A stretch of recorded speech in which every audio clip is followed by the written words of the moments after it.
Welcome back everyone to Boats vs. Haulover, where man and machine take on Mother Nature down at Haulover Inlet, Miami, Florida. I'm your host Broncos Guru in collaboration with our boy Wavy Boats down at the inlet getting the images, and if you can't tell, Haulover's having a little bit of a rough day. But this is one of those tricky rough days. It's a little bit rougher offshore outside of the inlet than it is inside the inlet, as you'll see here as this boat enters, which can trick some of our captains into doing some dangerous things. But let's go ahead and get this episode started.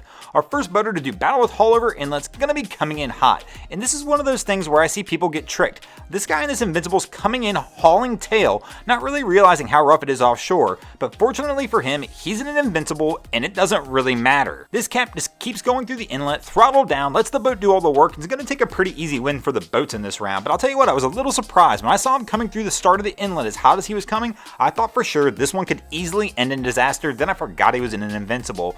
Our second captain to do battle with Haulover Inlet, well, they're going to come in a little bit too hot because they're not in an Invincible.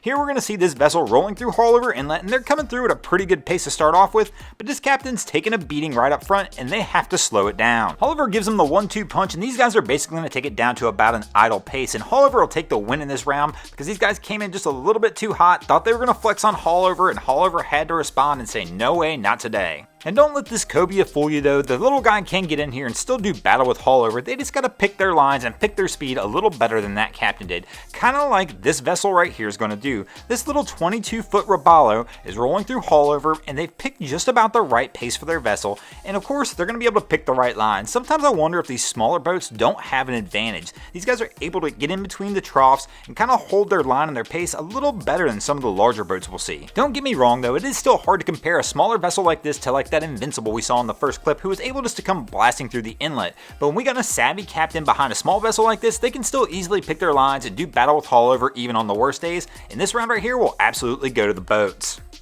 But those small vessels, when they have a little less savvy captain behind the helm, things can go bad quickly. Kind of like we'll see right here, this boat shouldn't even be in Haulover on this kind of day, and it definitely shouldn't have anybody in the bow, but I will give this captain a little bit of credit. He quickly realizes his mistake and makes that patented Haulover U-turn and decides they're going to head back into the sandbar and call it a day, which is probably where they belong with a vessel this size on a day when Haulover's kicking this hard. And that's going to take us into our fifth and final round, tied at 2 apiece. Who will take the win this week? Will it be the boats or Haulover Inlet? Our crew in the fifth round is about to test a theory though, because every time I see somebody doing something like this, something seems to go wrong. Here we're going to see our co-captain is sitting here next to the captain, filming them as they come out of Haulover Inlet. And I don't know why, maybe Haulover's a shy girl, but every time I see somebody filming from a vessel, Haulover strikes back and something goes wrong. Of course, Haulover can't do much to us because we're on land when we're filming, but these vessels, when they're shooting their own images as they're coming out, Haulover always seems to do something. Kind of like right there, bam, she's down. I wasn't sure if it was really going to happen, but our lady has gone down. Haulover said, you can't film me, not today, and knocks her right out of her seat on this 42-foot azimuth. And you know what? We're going to go ahead and give Haulover the win here in the fifth round as well. Thanks for watching, guys. I hope you enjoyed this week's episode of Boats vs. Haulover. If you did, be sure to check out our other channels. We have Wavy Boats, who gets us all this great footage down at Haulover Inlet. My channel, Broncos Guru, we do some great comedy boating videos over there as well. And our newest channel, the Miami Boat Ramps channel, that focuses on all the hilarity that happens at the boat ramps around Miami. And if you haven't already, go ahead and drop an anchor on the subscribe button here.